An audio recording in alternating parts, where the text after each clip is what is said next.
YouTube world, Mac Daddy 1911A1 here with the Shade Tree Survivalist.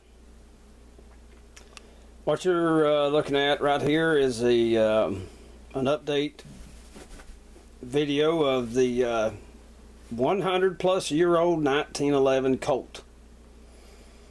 I've spent a good portion of the day, one of my days off, cleaning and scrubbing and trying to get as much of the deep down rust cleaned out and working on it.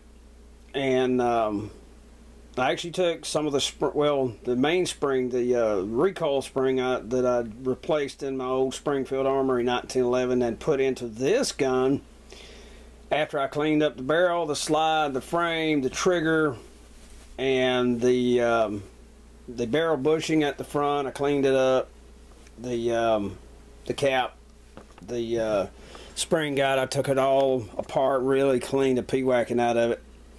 And just because I don't have a spare standard one, I took my old extended one and put on here just so it'll hold it together. But I'm going to set the camera down and I'm going to show you that it functions.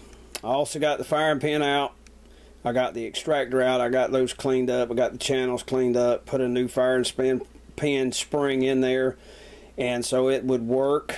Though I'm not sure if it sticks out far enough because of the channel may still need to have some more cleaning done to it. But for now, it works. I'm going to set the camera down and show you guys it's functioning.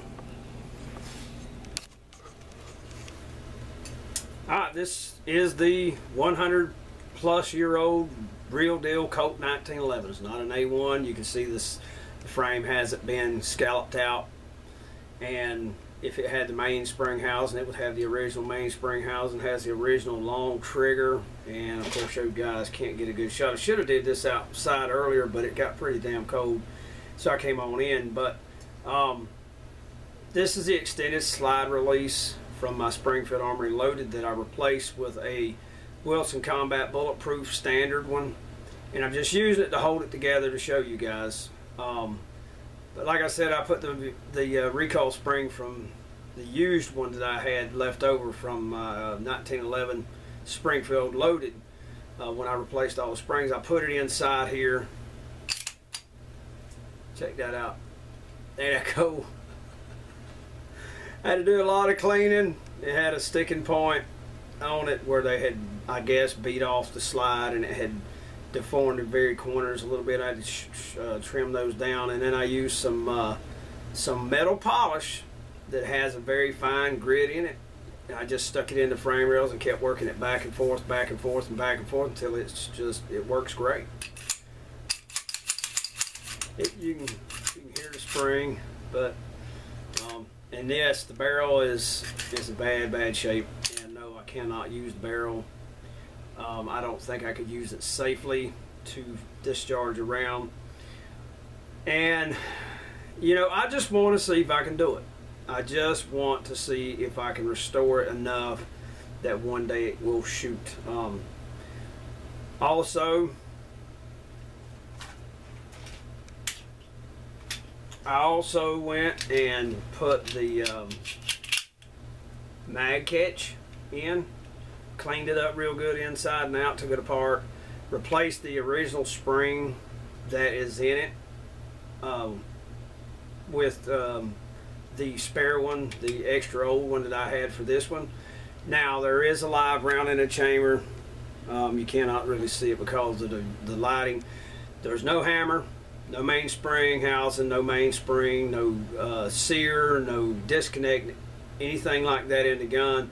But let's see if it'll feed a round, a live round, out of the magazine into the chamber. It cannot fire it because there's no way. I mean, this the firing spring has been held back by the firing pin has been held back by the firing pin spring. There's no hammer, but I want to see if it'll do it. So without further ado, let's see.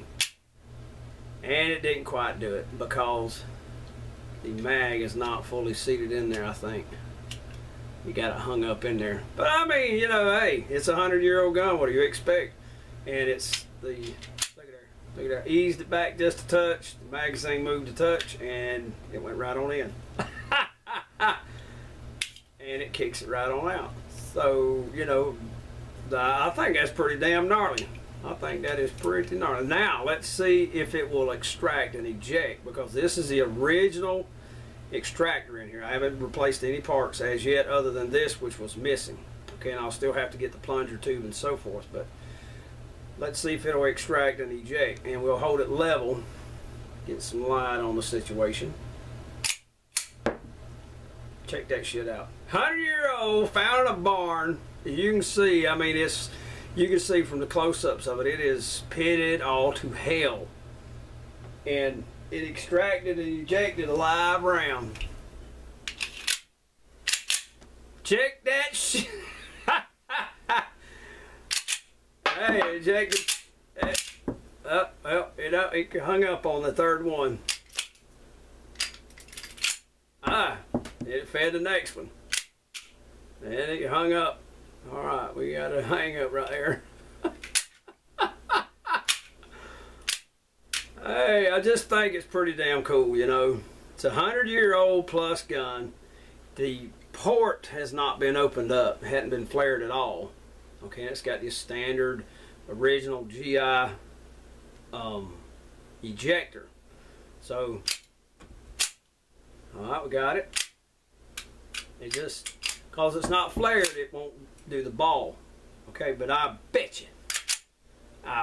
you it would do what it's supposed to do. So I don't think that magazine's quite fitting in there quite good enough. Oh, it had it around. Okay, it didn't eject it, or extract it, but I just think it's pretty damn cool. It locked back on the last round, this go around. And normally you wouldn't do this with a 1911 because it's harsh on the seals. But I mean, we're going to order a barrel and a barrel link, which I wouldn't even have to do that. I could drive the pin out and reuse the original barrel link. It doesn't even have any rust on it at all. But I just think that is the coolest freaking thing. Modern magazine, modern ammunition. And those may be just a touch long because they're reloads, and the gun is working like it should. You know, I just think that's the slickest freaking thing in the world. I'm going to reload the magazine, do it again. Okay, we reloaded it partially, and these are reloads. I didn't crimp this one well enough, and you can see it pushed it down in there. But it's only a partial load. I've only got like half of what is required. I mean, it's a safe round to shoot, but I don't have it loaded to the maximum, so I'll fire that in my more modern 1911.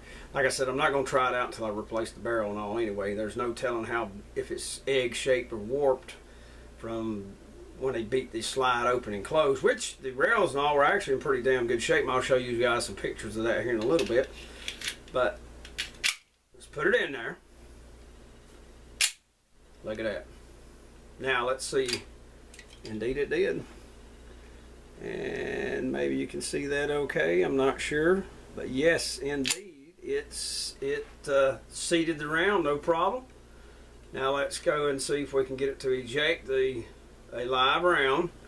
And like I said, the port and all hasn't been flared open, just a little bit, so the rounds, you know, may cause troubles because of that. And it did. It will not, just will not do it correctly with loaded brass. And let me see. The next one it did. It ejected and reloaded. Ejected. Yep. Loaded.